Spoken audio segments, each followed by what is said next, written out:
তো হয়তো সহজ হবে যে আমার একটা ছেলে সন্তান আছে।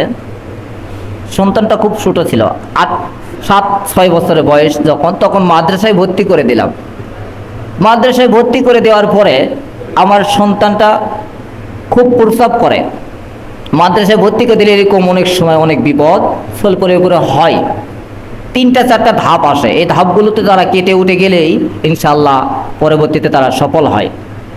সন্তান প্রচুর প্রস্রাব করতেছে, ইতিমধ্যে দেখতে পেলাম একদিন আমার ওয়াইফ তাকে নিয়ে বেড়াতে গেল তার মার বাড়িতে।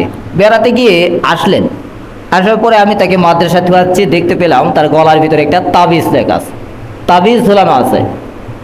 আমার স্ত্রীকে আমি সন্তানকে বললাম, বাবা এটা কি? বললো যে আমার নানার বাড়িতে গিয়ে এই তাবিজটা আমার গলায় দেওয়া হয়েছে।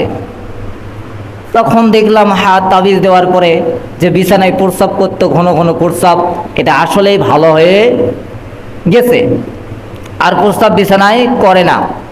তখন আমি চিন্তা করলাম, আগে যখন আমি জানতাম না, যখন আমি দেখলাম যে রাসূল সাল্লাল্লাহু আলাইহি ওয়াসাল্লাম বলেছেন, হাদিসে এসেছেন যে 9 জন মানুষ রসুলের কাছে বয়াত নিতে এসেছিলেন, অর্থাৎ প্রতিজ্ঞা করতে এসেছিলেন।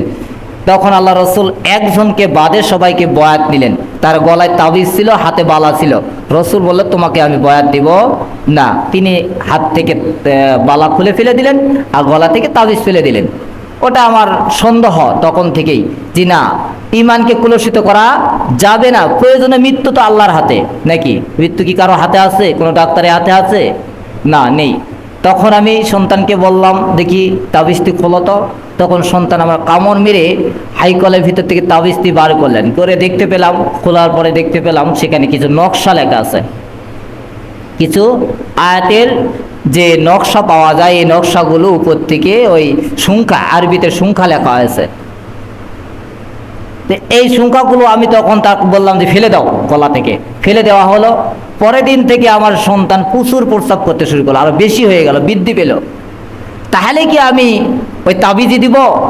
আমার সন্তানের যদি মৃত্যু লেখা থাকে তাতে হবেই, আর যদি প্রস্রাব বিছানায় লেখা থাকে তাহলে হবেই, অত কি বাইছে।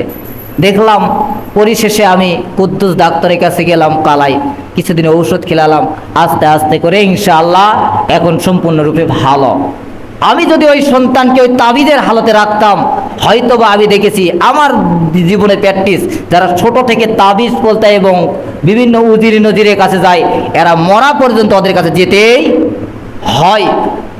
আপনি হয়তো বিশ্বাস করবেন না, এই দুনিয়ার জমিনে তো বহু পীর সাহেব আছে, বহু শায়েখ আছে, কিন্তু চরমোনায় পীর সাহেবের যারা মুরিদ, একজনকেও তাবিজ দিতে হয় না। তাহলে ওদেরকে যদি না নিতে হয়, আমাকে কেন তাবিজ দিতে হবে?